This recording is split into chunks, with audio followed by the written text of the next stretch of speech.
Hello, and thank you for watching. I hope you enjoy this episode of the Lady Wrestler podcast. The podcast explores themes in the documentary I directed called Lady Wrestler about the courageous black women who integrated pro wrestling in the 1950s. I hope you enjoy it.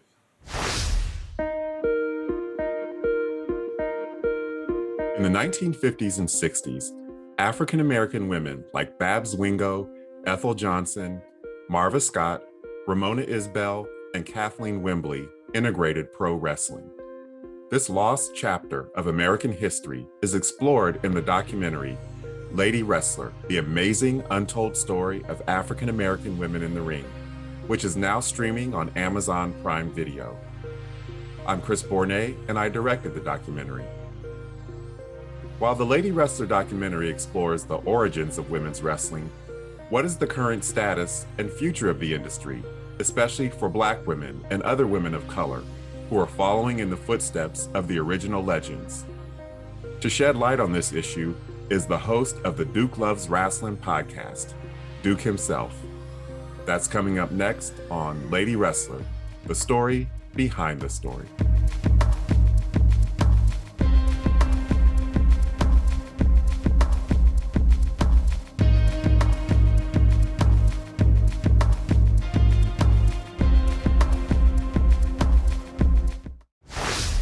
What's your perspective on the status overall on women in the wrestling industry, especially black women and women of color?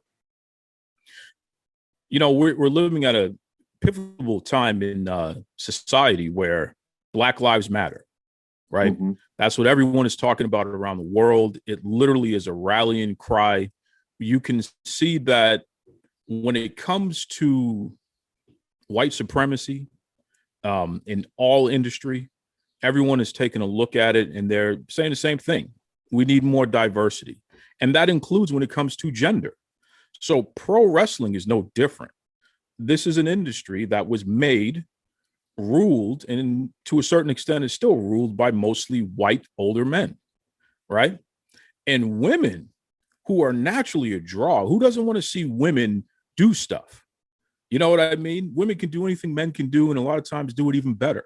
Serena Williams, you know what I mean? Cheryl Swoops. We can go down the list of how many amazing women in sports in particular are so fantastic. Amanda Nunes, give me a break, right? Layla Ali. So the concept of women, especially black women, succeeding in pro wrestling, there's no reason why they can't. When we look at folks like Sasha Banks, Bianca Belair, Naomi, we're talking about groundbreaking people who are fantastic athletes. They weren't given anything. They have literally earned and they've taken what they should take. With that said, unfortunately, you know how men are. We have our tendencies. We don't want to share a piece of the pie. You know, if you're out there in the main event, then that means I'm not in the main event. So what we're seeing in 2021 and beyond in particular, I feel like we're taking a step back. Women aren't featured as much on television across the board as they should be, and even as they were, say, 2 years ago. And I really can't understand why that is. You'll hear arguments from some people where they'll claim that the analytics say that the wrestling fan, which is mostly male, wants to see men. They don't want to see women in there. I don't think that's true. I don't think that's true at all, because the people that I talk to, and with my podcast where I feature women on a regular basis, especially indie wrestlers who are up and coming and who are making a name for themselves, I get the complete opposite data. So I think what it comes down to is, once again, the gatekeepers, these men, they do not want to share a piece of the pie. And that's compounded with talented women who are also black. So when you see a Sasha Banks, when you see a Bianca Belair in the main event of WrestleMania, you're watching history like we could never even imagine. Because I'm telling you right now, the forces against them are pretty serious, man. Yeah, I have to agree with you. This whole journey of making Lady Wrestler and distributing it, all the wrestling fans I've talked to, especially the male wrestling fans, have never once said, oh, you know, so-and-so is all right for a girl. Or, you know, I would watch this match if it had men in it instead of women. I mean, the demand is there among wrestling fans, regardless of gender.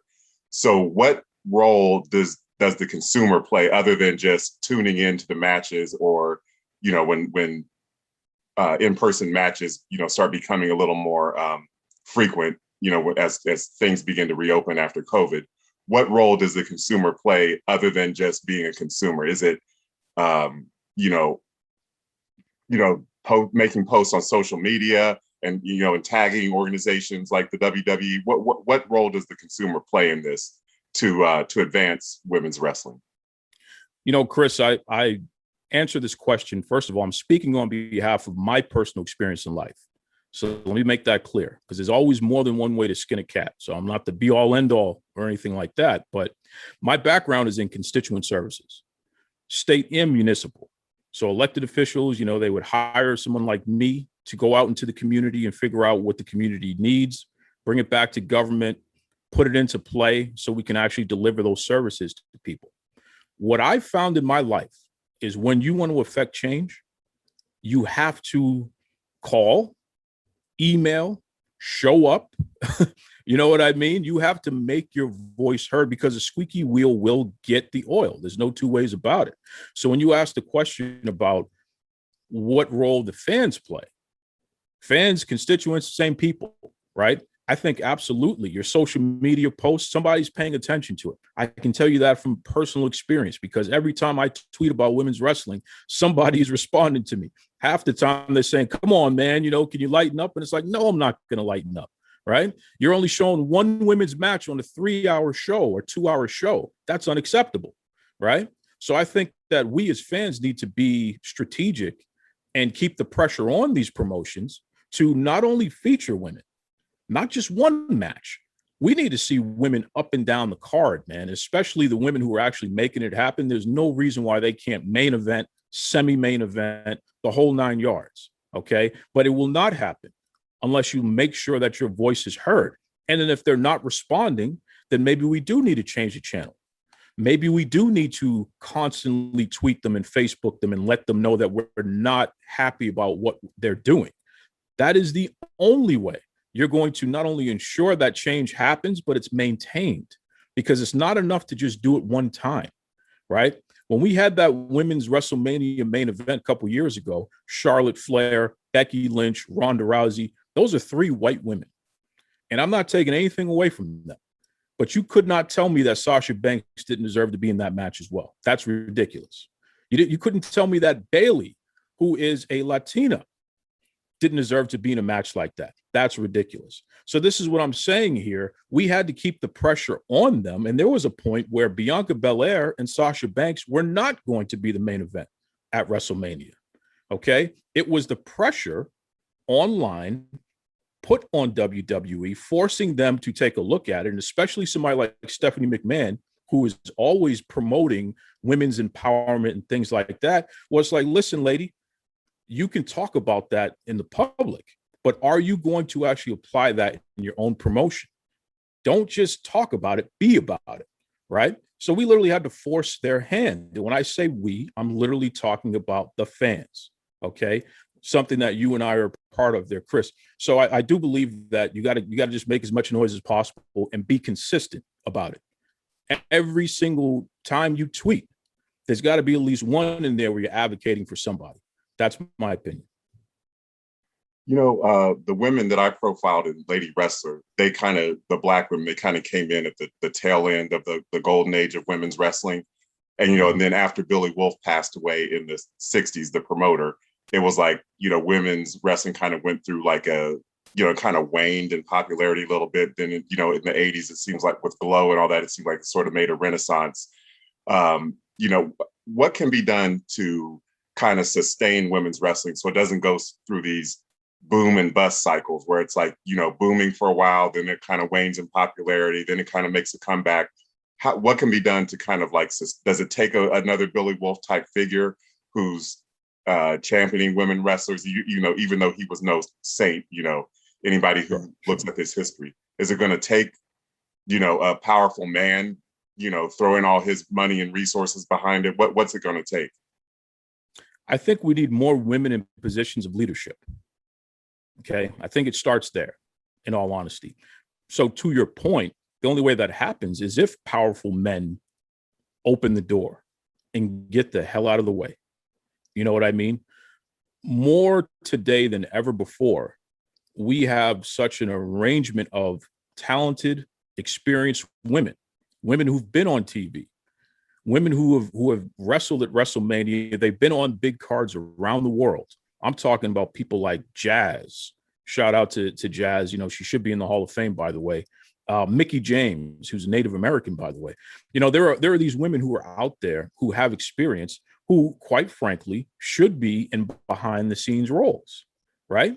They should be in positions where they're agents for the wrestlers and helping them with their matches. They should be in positions where they're in the creative meetings.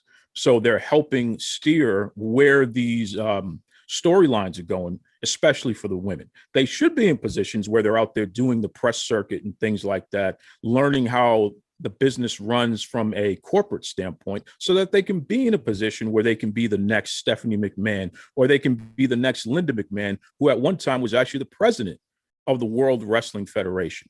Now, I put an asterisk next to that because that's a family business. I'm talking about somebody who was not in a position where they're related to the owner, so they can actually rise up the ranks and actually earn that spot in that manner. We need more women in those roles. I think when we see that, everything else that you talk about will naturally happen. Okay. We will have more women coming in and being in the main event, and it will just be a normal, natural thing. It'll speed up, because right now the process is very slow and it's not consistent, Chris. It's not consistent in 2021. Wow. Is there anything else I didn't ask about that's important to include as a factor in what will advance women's wrestling? I just want to say that, especially to the men out there, everyone's listening. Everyone's reading along. Everyone's paying attention, right? So when you say something like they're not good enough, you got to understand, you're talking about your mother, you're talking about your sister, your daughter, your girlfriend, your best friend, whomever. You are telling all women that they're not good enough when you make statements like that about women wrestlers, okay? That's just not acceptable, and quite frankly, it's not true. Just like there are mediocre male wrestlers or mediocre women's wrestlers, just like there are Hall of Fame male wrestlers, there are Hall of Fame women's wrestlers. And oftentimes, it is the writers and it is the promotion. They're not giving folks enough time. They're not giving folks enough development, and it's a trickle-down effect. So there's more than just that wrestler in there made a mistake in the ring. Well, let's take a look at how much the company's investing in them, right? Are they giving them enough ring time? Are they taking their top coaches and working with them? Are they giving them enough storylines that make sense, that can keep the audience engaged to follow along and then drive them to the point where they're at the top card like a Sasha Banks and a Bianca Belair, right? So just everyone's paying attention. Everyone's listening. Don't be disrespectful about it.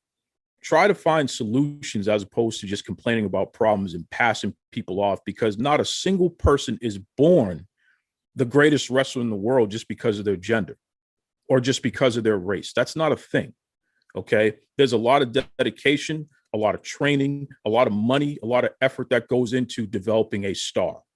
And if a company is not putting their money where their mouth is, then you see why people don't make it to where they could, because they have the natural raw ability to do so, right?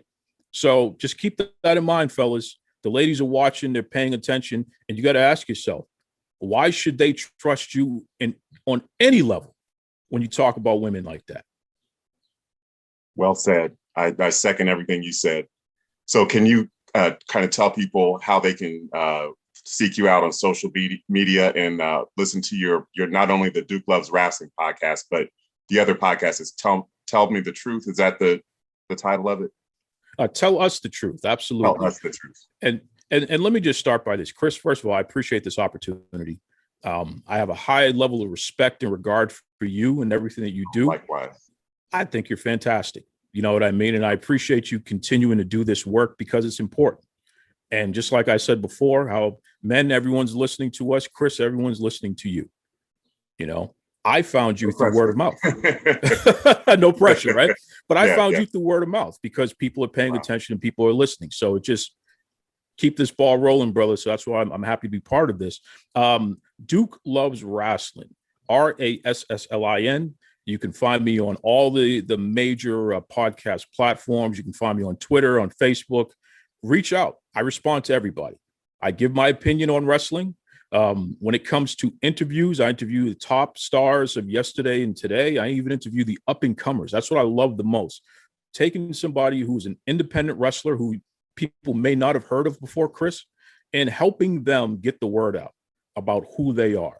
You know what I mean? And it's amazing to see people blossom from that, something I'm very passionate about. So, folks, if you want to see who the next stars are going to be in pro wrestling, definitely check out Duke Loves Rasslin. If you want to hear from some forgotten stars, let's say, definitely check out Duke Loves Rasslin. We appreciate that. And also Tell Us the Truth. It is a partnership that I have with iHeartRadio. We dissect systemic racism and issues facing people of color today, a wide range of guests, everyone from, a local community activist to elected officials to even the former CEO of the Bill and Melinda Gates Foundation.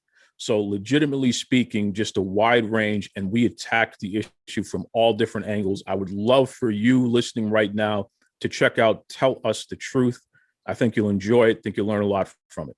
So, and definitely keep following my man, Chris, right here. I'm telling you, this guy, not only is he a great filmmaker with these documentaries, now he's doing this limited podcast series, which is fantastic. I hope it doesn't stay limited. I hope it expands, Chris. No pressure. But he's also a great writer. Yes, sir. Yes, sir. But he's also a great writer. So please definitely keep your eye on Chris because he's always cooking up something, man. I appreciate it. Well, Duke, I really appreciate the support. The respect is mutual for sure. So you please keep up the good work. I learned so much from the episodes of Tell Us the Truth that I've listened to. So everyone, please tune in because it's a perspective that we definitely need, especially right now in the world. If you like this video, please leave a comment, share it, and subscribe to my channel.